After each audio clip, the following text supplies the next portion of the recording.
It was 11:17 p.m. when Clara locked her apartment door, the deadbolt clicking with reassuring finality.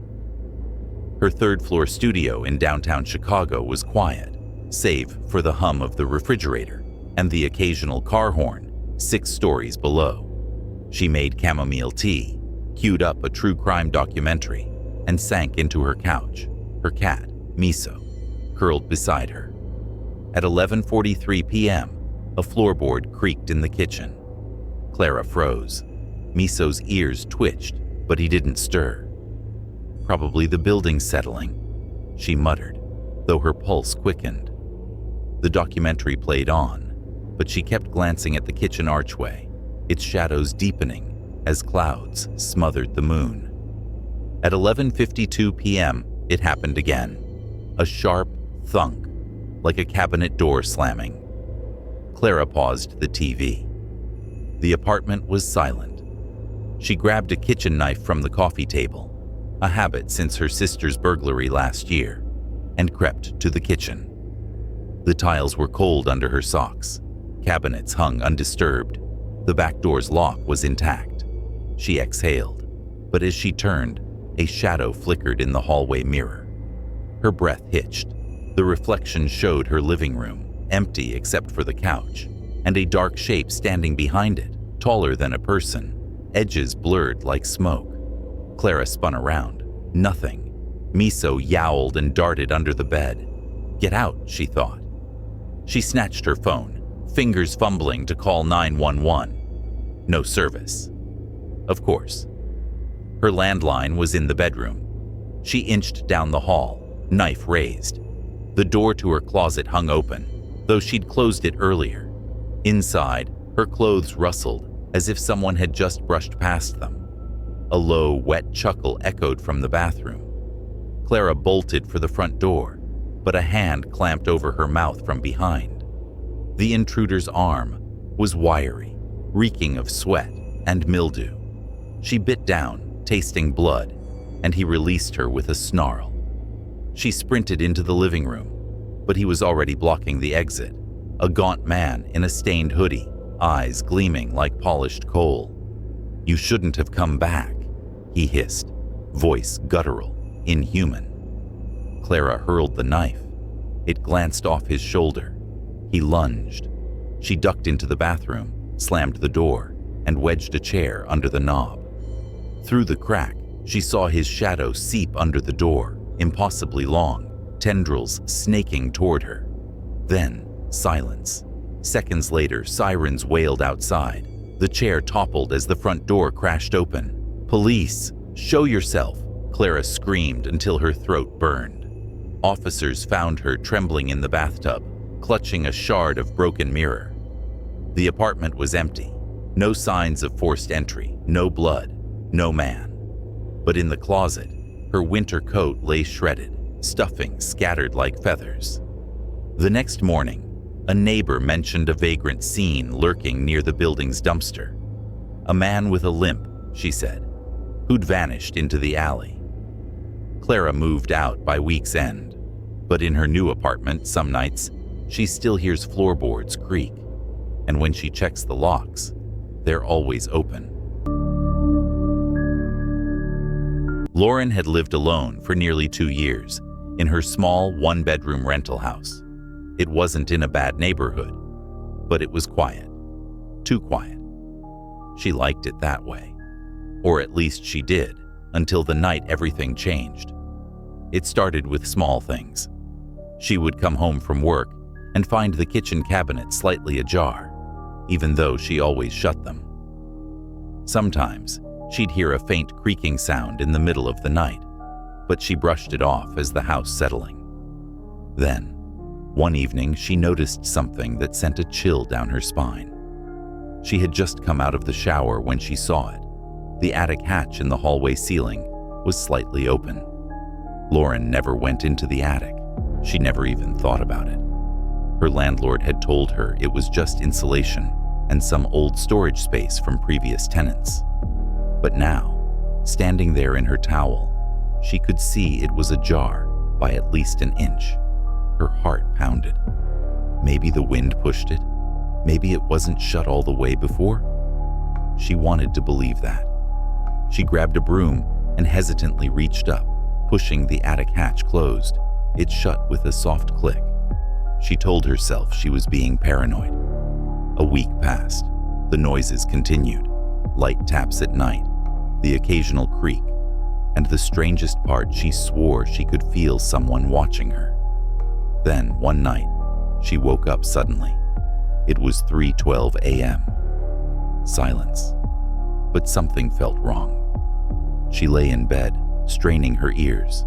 Then she heard it. Scrape. A slow, deliberate scraping sound coming from the attic. Her breath caught in her throat. She grabbed her phone and turned on the flashlight, her hand trembling as she pointed it at the attic hatch. It was slightly open again. She wanted to scream. Instead, she did the only thing she could think of. She called the police. The dispatcher kept her on the line as 2 officers were sent to her house. She waited, shaking, staring at the ceiling. The scraping had stopped, but she didn't dare move. When the police arrived, they searched the house. Everything seemed normal until one officer pulled down the attic hatch and climbed up. Seconds later, he called out, "Jesus Christ, ma'am, you need to see this." Lauren hesitated before stepping closer, peering up as the officer shined his flashlight into the attic. There, in the dust-covered space, was a flattened sleeping bag, empty food wrappers, a half-empty bottle of water. Someone had been living in her attic. The officers searched the neighborhood, but never found the intruder. They told Lauren whoever it was had likely been sneaking down when she wasn't home eating her food, watching her, maybe even coming into her room at night. Lauren moved out the next week. She never slept alone in a house again, and to this day she always checks the attic. Ava had lived alone in her small 1-bedroom apartment for 3 years. It was cozy, tucked away on the 2nd floor of an old building. The neighbors were quiet, the rent was reasonable, and she felt safe until the night she realized she wasn't alone. It started with small things. A cabinet left open when she swore she had closed it, her phone not being where she last put it, the bathroom light on when she knew she turned it off. At first, she brushed it off. Absent-mindedness, stress from work. But then, it got worse. One evening, she came home late and immediately sensed something was off. The air felt heavier, like the apartment was holding its breath. As she tossed her keys on the counter, she noticed her bedroom door was slightly ajar. She never left it open. Heart pounding, she stepped toward it. Slowly, she pushed the door open all the way. The room was dark except for the dim glow of the streetlight outside. Nothing seemed out of place until she saw it. The closet door. It was open just a crack. Ava never left her closet open. Her stomach twisted. She reached for the doorknob, but before she could touch it, a quiet click sounded from inside, like someone shifting their weight. She froze. Her mind screamed, "Run, run, run!" But her body refused to move. Then, the door creaked, opening another inch. She turned and bolted. Grabbing her keys, she yanked open the front door and sprinted into the hallway.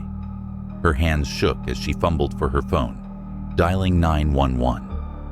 The operator's voice was calm as Ava whispered, "There's someone in my apartment." The police arrived within minutes. 2 officers searched every inch of her apartment while Ava stood outside, arms wrapped around herself, barely breathing. Then, one officer stepped out, his face grim. "There's no one here," he said.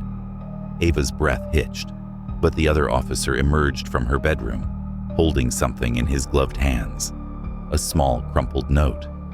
4 words. "I see you too." Ava never spent another night in that apartment.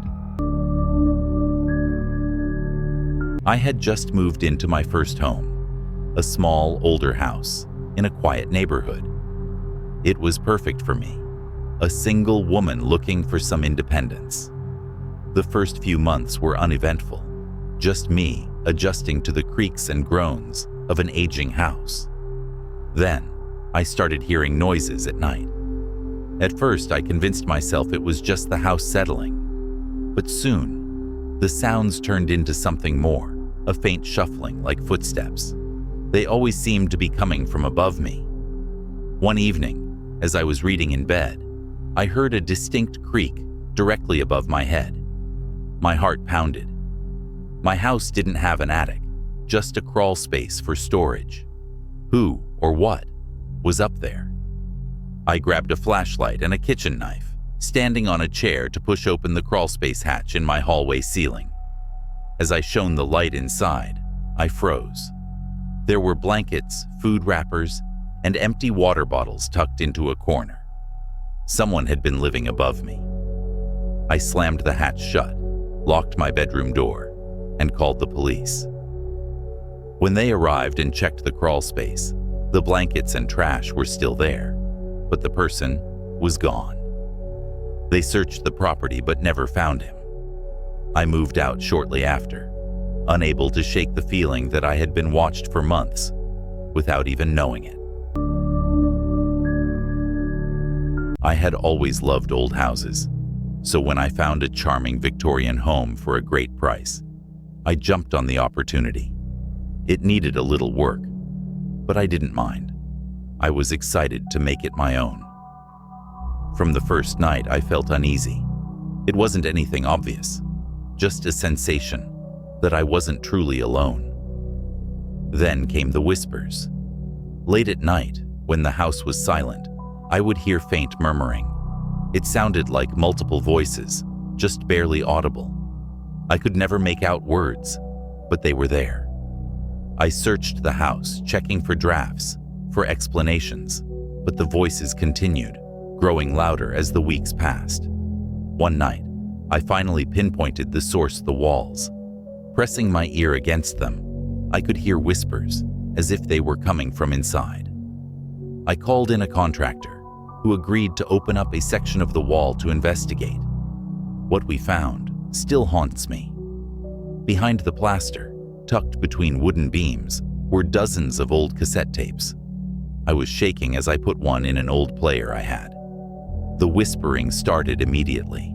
It was a man's voice, soft and breathy. "I see you. I hear you. I know where you sleep." I turned it off, my hands trembling. The other tapes were filled with similar recordings, whispers, describing different people, as if someone had been watching the previous occupants of the house for years. I packed a bag that night and never went back. I don't know who made those recordings or why, but I do know I never want to find out. I lived alone in a small apartment, the kind with thin walls and flickering lights in the hallway. I had never believed in ghosts until I saw it. It started with shadows. At first, I would catch glimpses out of the corner of my eye, just vague shapes shifting along the walls. I blamed it on my imagination. Then one night, I woke up to the feeling of someone watching me. My room was dark, but I could see the outline of my open bedroom door leading to the hallway. And then, I saw it. A tall, dark figure stood just outside my bedroom, motionless. I couldn't see its face, only its towering silhouette, unnaturally still. I was paralyzed, unable to breathe. It didn't move. It just stood there, like it was waiting.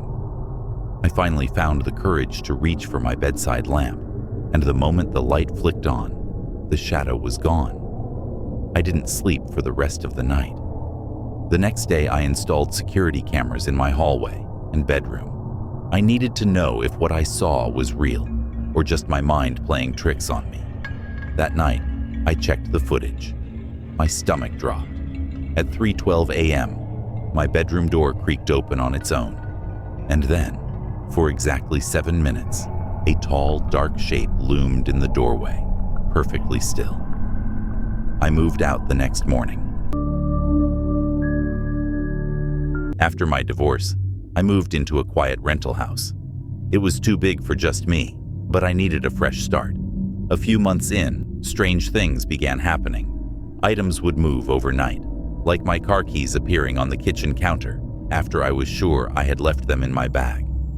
At first, I thought I was just being forgetful.